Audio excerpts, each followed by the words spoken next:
am Dr. Krishnan, doing my integrated MD PhD. I am here to talk about the impact of heat stress in adolescents and children regarding in aspect to the sports field.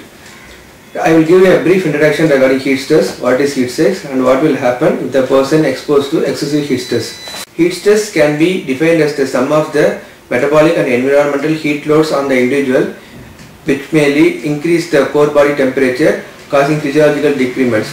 That is, if the person is exposed to excessive heat for a specific time and the core body temperature increases to more than 40 degrees centigrade, it may lead to adverse health effects. Some of the health effects are heat stroke, heat exhaustion, heat syncope, heat rashes, etc. Among this, heat stroke is very harmful to the body. The core body temperature, that is the body temperature, if it is increases more than 41 degrees centigrade, it may lead to heat stroke. What will happen is the body will start losing its fluids through sweating, so that the blood flow to the brain will get decreased and the patient and the subject may go to the state of coma. If the medical treatment is not given promptly, it may lead to death. Similarly, heat exhaustion is another medical illness in which if the person is exposed to excessive heat, the sweating will cause the decrease in body fluid level, so that the electrolytes also will be lost in the sweat.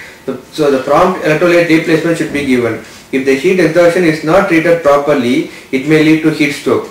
Heat rashes, it is a kind of rashes that is present over the skin surface due to excessive exposure to heat. It may lead to some skin allergy condition. Prompt treatment should be given for that. And so with this background, we will move into the sports field, that is the children and the adolescent. Comparing both of them, we will see what is happening regarding the heat regulation in the body. Previous studies has told that children does not have efficient temperature regulation when compared to adults. That is, the temperature regulation is weaker in the children when compared to the adults. But the recent studies has told that the temperature regulation in the children and the adolescents is almost more or less equal. The risk factors which are causing the heat illness in the sports person are, first one will be the increase in temperature, exposed to increase in temperature, that is continuously playing for the day in a hot climate. Second one is the improper training. The third one will be the inadequate acclimatization, that is suddenly exposing a person to a temperature which is not suitable for the body. These three are the important three conditions which may lead to the increase in body temperature and lead to health alignments.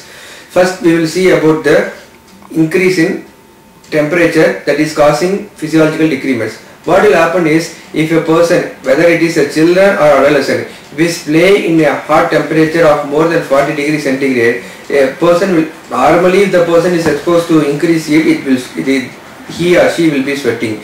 Suppose if the person is playing, there is a more chance of sweating from the body, which may lead to some physiological decrements. That is, excessive sweating from the body. The first thing will happen is the electrolytes from the body will be excreted through the sweat. And the second thing what will happen is the blood circulation to the peripheral tissue will be reduced to compensate the sweat loss. That is, the central organs like kidney, liver, etc., the blood flow to this system will be diminished and the blood flow to the brain will be increased. On the other side, the sweat will be keep on losing from the skin surface. So this will lead to the increased sweat loss from the body and also increased blood flow to the brain to compensate for some time. If the temperature is keep on increasing, that is, if the person is keep on increasing to the excessive temperature, what will happen is the mechanism, that is the mechanism which is responsible for adaptation of the increase in temperature will fail and the patient will go into the state of coma. So, second point, considering the second point, inadequate training. If the person is not trained properly, that is suddenly person who has not played before, either children or adult, if he is not played before in any of the events, suddenly if he is exposing to that event in a hot temperature, the damage to the brain will be faster and compared to the person who is continuously exposed to the temperature and who is continuously playing. The third one will be the clothing. Clothing plays a very important role in maintaining the temperature regulation in the body.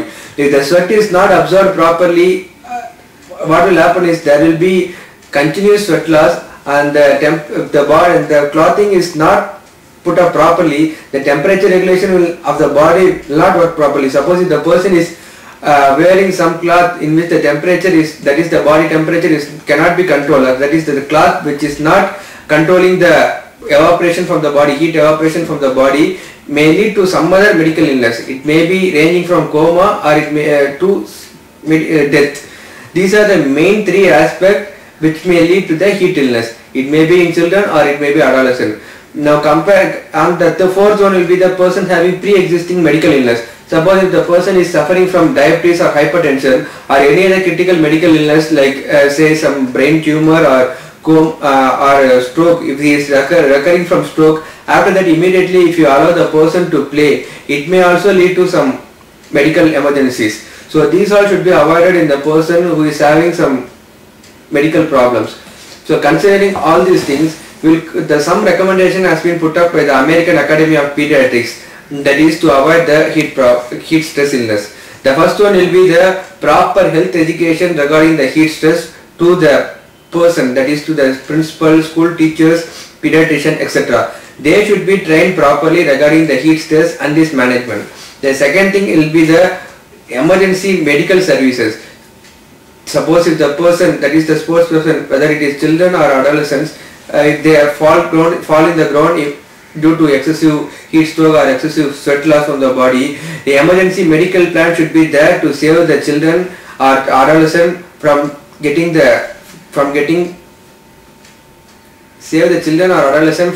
serious problems.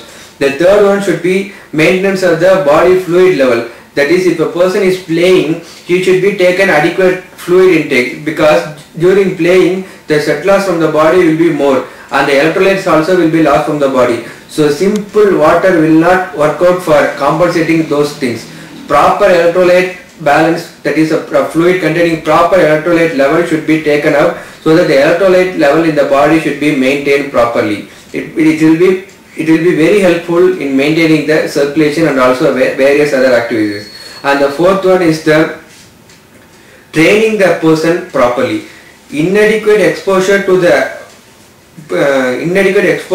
ground, that is the sports person, if he is not trained properly, suddenly if it asking to play for a more time, it is not good for his health. So the person should be regularly acclimatized, that is the person should be regularly trained for that session, and then he should be allowed to play gradually. Suppose today if the person is playing for 20 minutes, tomorrow he should be asked to play for another 20 minutes, so that it should be gradually increased. Who is not played till now, we should not ask that person to play for continuously for 2 hours on the starting day itself. It is a very most dangerous situation.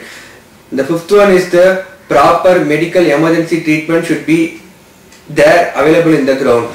The medical team should be present there, and if any consequences happen during the playing, the medical team should act promptly to avoid any serious complication. The next one will be the person who is there, that is the physician or the pediatrician who is there in the ground. He should have a sound knowledge regarding the heat illness. Without having any sound knowledge, if the person is present, that is the physician or anyone who is present there, if he is not having any sound knowledge, there is no use. If the first person, whether it's the children or adolescent, if he is falling in the ground due to heat injury, he cannot, if the physician or the person, coach who is standing there, he cannot treat the person, it is no use of having such a person in the ground. The next one will be proper protocol, proper management, how the event should start, what will be the break session, what will be the events that is going to happen in the next session. Everything should be planned properly, and also the planning has been done properly, the temperature illness, that is the heat illness, can be avoided to a much more extent. So considering all these things, if all these protocols are followed, the person, the sports person, children or adolescent can be saved from the heat illness, and the recovery, suppose if these protocols are followed properly, and even after that, if a sports person is falling on the ground or he is suffering from heat illness, if these protocols are followed properly, The person can be saved at a quicker time and rather than going to the serious stage. I have explained the precaution that will be taken. Please follow this precaution so that the heat illness can be avoided. நன்றி, வணக்கம்.